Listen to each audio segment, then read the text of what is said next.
Hola, hola, mi gente, ¿cómo estamos? Esto es Cuba en Caliente, mi gente, siempre con noticias y buenos programas.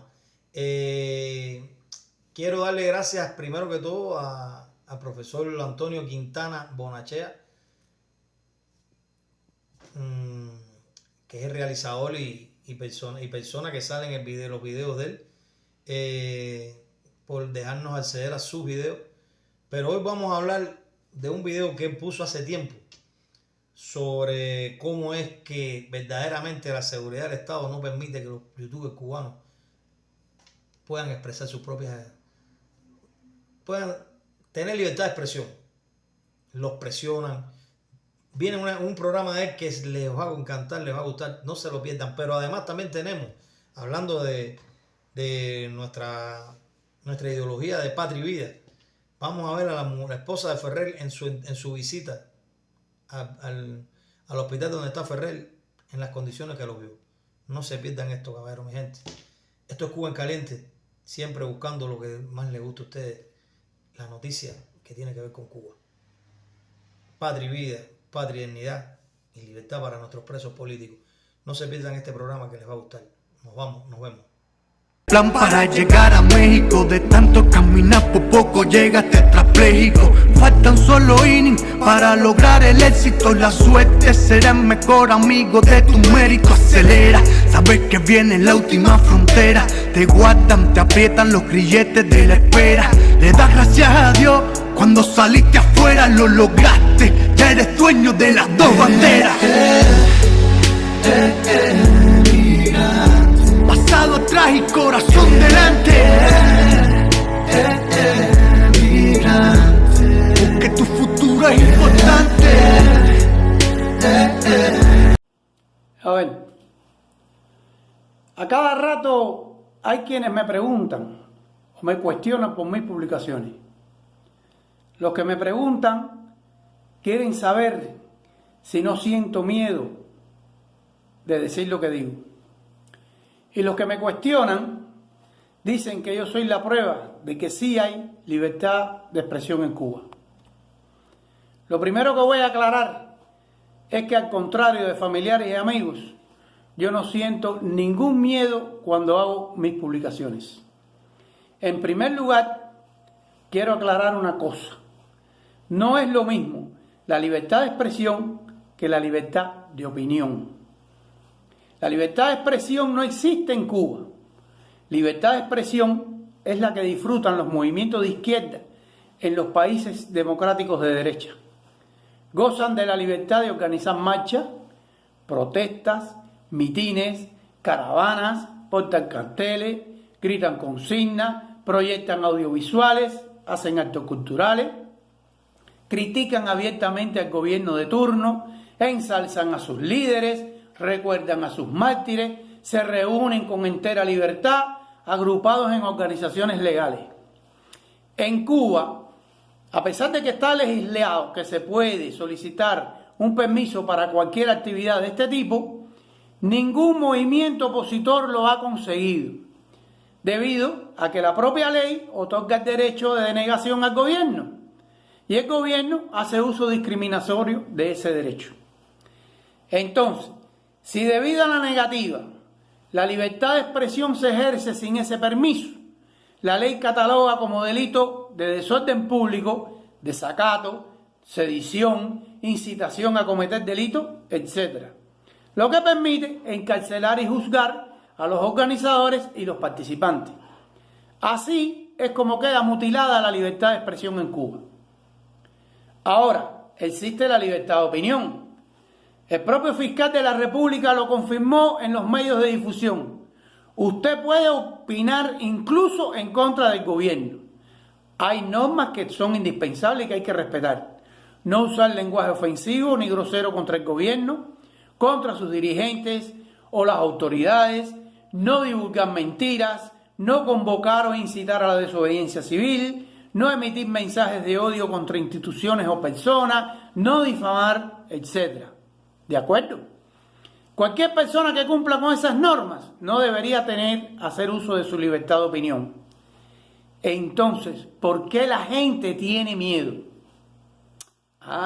Porque una cosa es lo que dice la ley y otra cosa es lo que hacen las organizaciones políticas y de masa como brazo ejecutor del partido y el gobierno. Me explico. La policía y la justicia no te procesa porque no hay delito. Pero si usted es un estudiante, un trabajador de una empresa estatal o su actividad económica social está vinculada de algún modo con entidades estatales, las organizaciones políticas te estigmatizan como conflictivo y antisocial. Te critican, te discriminan, te limitan y de ser posible te expulsan con total impunidad. Y hablo con conocimiento de causa. A mí me ha sucedido. Yo fui separado de las filas de la UJC por expresar públicamente mis opiniones. Siempre tuve sobre mí el estigma del conflictivo, a pesar de que mis opiniones y críticas tenían intenciones puramente constructivas, porque yo creía que la función del militante, del verdadero revolucionario, era dar el ejemplo y no precisamente el ejemplo de sumisión.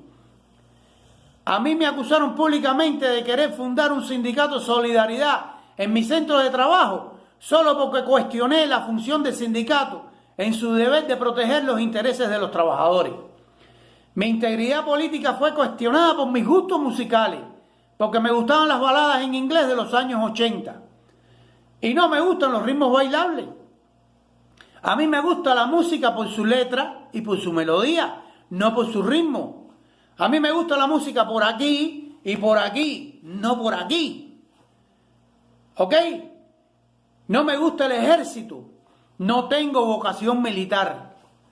Entonces se para el secretario general en la reunión donde me sancionan y me dice que si a mí no me gusta el ejército, entonces no me gustaba ver al comandante haciendo sus discursos vestido de verde olivo. ¿Ustedes saben dónde vive ahora ese secretario general? En Miami. Y yo aquí. El día que hicieron una reducción de plantilla en el taller donde yo trabajaba y eligieron a una militante del partido en lugar de un muchacho mucho más capacitado, yo no pude quedarme callado. Y les dije en plena reunión, ustedes lo que dan es ganas de vomitar, y abandoné el recinto. Y luego vinieron a advertirme de que mi actitud había sido tomada como un problema político. Seguramente hay quien vea esta publicación y recuerde el hecho y sabe que no estoy mintiendo. Bueno, pues ahora tengo 65 años de vida y no me queda mucha. No soy estudiante, ni dependo económicamente de un trabajo estatal, ni tengo aspiraciones de desarrollo personal, ni familia que cuidar.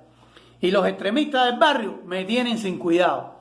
Así que hago uso de mi derecho legal y de esta plataforma donde mis opiniones tienen un alcance mucho mayor para emitir mis opiniones dentro de los límites requeridos.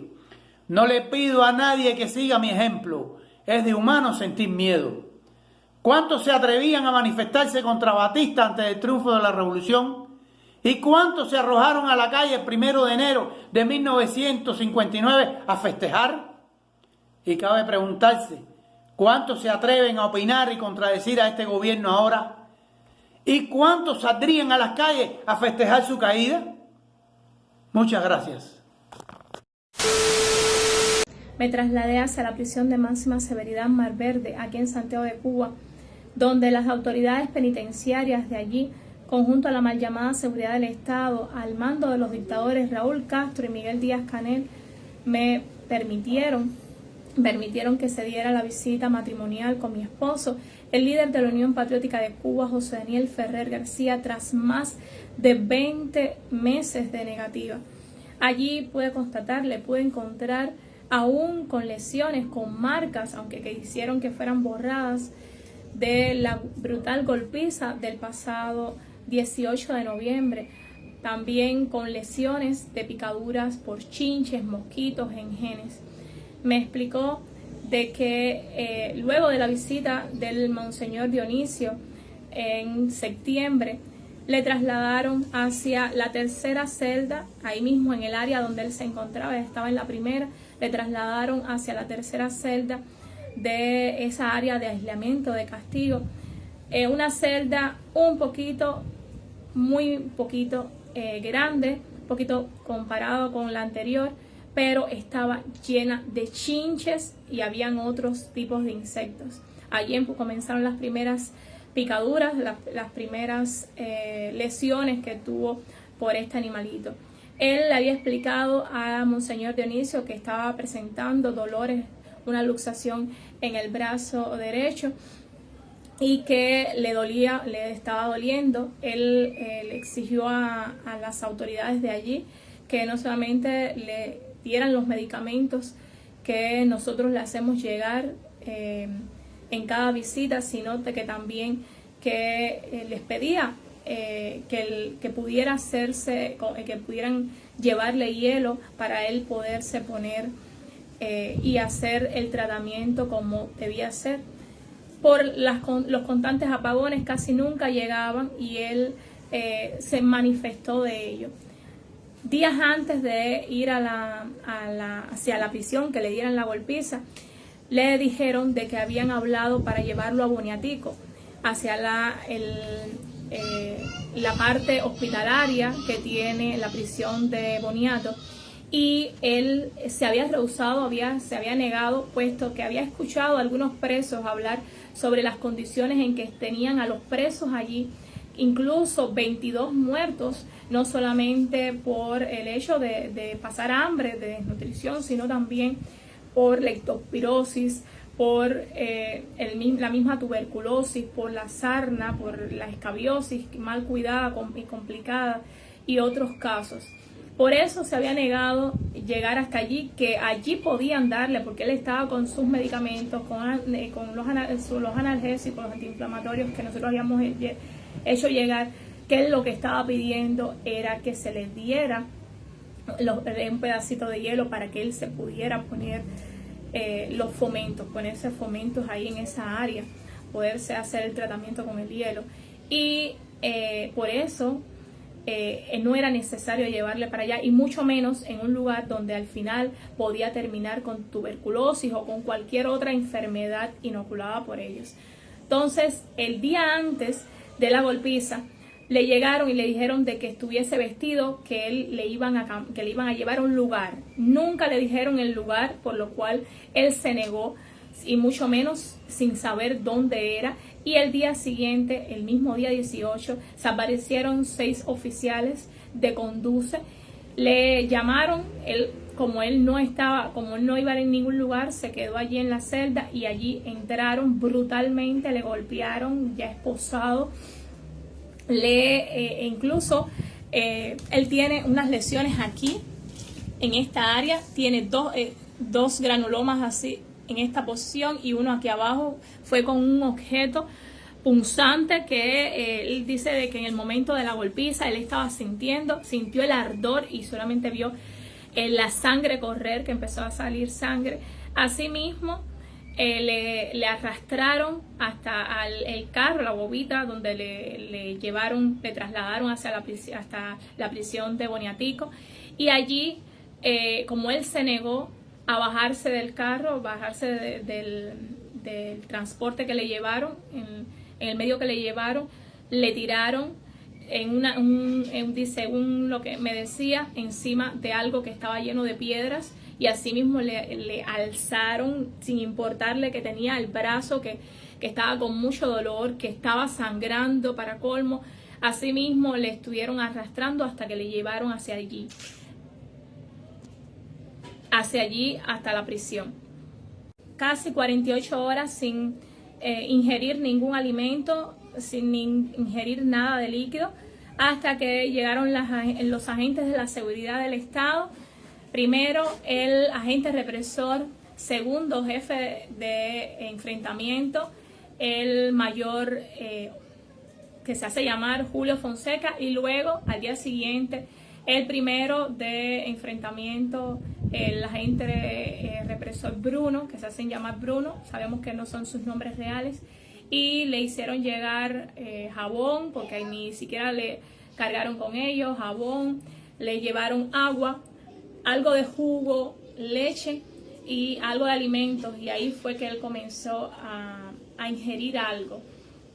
Allí prácticamente no le hicieron nada, lo de ellos fue darle la golpiza, llevar a una persona en contra de su voluntad, sin necesidad, hasta un lugar donde había todo tipo de enfermedades. Él allí se quedó sumamente preocupado con todas las personas que están allí.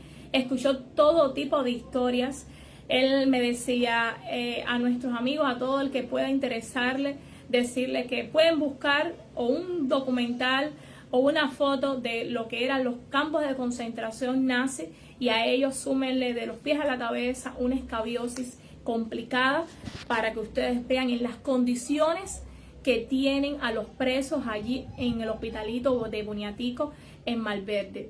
Muchas preocupaciones, muy preocupado se quedó, porque había escuchado en la prisión de Malverde que se comen los presos cuando ven algún perro, un gato, pero allí en la prisión de Boniato hasta los ratones que pasan por las celdas, los presos los matan, se los comen, y muchísimos están con leptospirosis. Hay quienes en otros casos están muchos por desnutrición, hay casos de tuberculosis. Muchísimos de los presos que estaban allí cerca de mi esposo tenían tuberculosis, había muchísimas personas infectadas por las mismas picaduras de chinche, que estaban sumamente infectadas, las picaduras, todas las lesiones que provoca una escabiosis complicada que esté infectada, y allí sin atención médica adecuada, sin tener los medicamentos que requiere todo ello. El día 22 de allí le trasladaron hacia la prisión,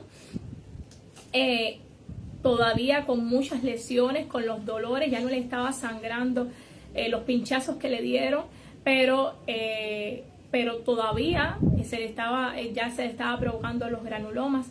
Y allí, en vez de llevarle para la celda donde le tuvieron en su momento, le trasladaron más adelante, ahí mismo donde antes era un puesto de enfermería. Hicieron un supuesto destacamento en el cual hoy se encuentra con 6 presos más, y dice de que hay otra celda más adelante que está preparada para 8 presos más, pero está allí con tan solo hay 2 nada más. En donde está él hay 6 más. Allí todos sabemos que pueden estar ligados a la seguridad del Estado, para que estén vigilantes ante ellos. Se mantienen las cámaras, se mantienen los micrófonos, pero las condiciones, a pesar de que estén ligados o que puedan estar colaborando con la seguridad, son personas que están pasando muchísimas situaciones, personas que están incluso enfermas, y que él se siente muy preocupado ante ello, porque si esos son los que le pusieron supuestamente, ¿cómo estarán los presos políticos en todas las prisiones? Y también, sobre todo, los comunes, que son los menos, que no son conocidos, que no son personas que se comente ni que se haga público la vida miserable en la que viven en prisión, y lo que puede hacer de la vida de sus familiares. Él me pidió, antes de irse, de que agradeciera a todas aquellas personas, a todos aquellos amigos, organizaciones, todos aquellos dentro y fuera del país, que de una forma u otra están apoyando, han hecho público su situación, que no han dejado de mantener viva la causa y la situación de él y de tantos presos políticos, que felicitaba por los resultados, por haber ganado las elecciones al presidente Donald Trump, también a Marcos Rubio por haber sido el primer cubano de haber llegado tan alto en lo que es el gobierno en los Estados Unidos, y también a la postura enérgica del presidente argentino Milei, por la posición enérgica al estar en desacuerdo ante no aceptar el hecho de que eliminen el embargo contra Cuba. de los Estados Unidos. A todos darle las gracias de parte de él por mantener la solidaridad, por mantener su solidaridad, por mantener el apoyo y que hayan logrado que ustedes también hayan sido parte de que nos los hayan enseñado. Algo que lo puso muy triste y me pidió que también hiciera llegar fue el hecho de la muerte, de el brutal asesinato contra el hermano, nuestro hermano de lucha, Manuel de Jesús. Eso fue algo muy fuerte para él y al igual que tantos hemos pedido y estamos pidiendo, él también está pidiendo justicia. Justicia por él, por nuestros mártires y por tantos detenidos, presos políticos que hay en este momento en las prisiones de Cuba, que todos son inocentes y en estos momentos están en condiciones inhumanas, crueles y degradantes, así como lo han tenido a él, lejos de su familia, sin tener comunicación muchos, sin poder ver a su familia por las distancias, por estar en otras provincias, por las condiciones en que le han tenido, simplemente por alzar su voz, por decir la verdad, por estar en contra de esta dictadura asesina. Libertad para José Daniel Ferrer García y para todos los presos y detenidos políticos. Libertad para el pueblo cubano. Abajo la dictadura Castro-comunista Canel. Con Dios, patria, vida, justicia y libertad. Atravesar el continente, a cruzar el río y burlarte de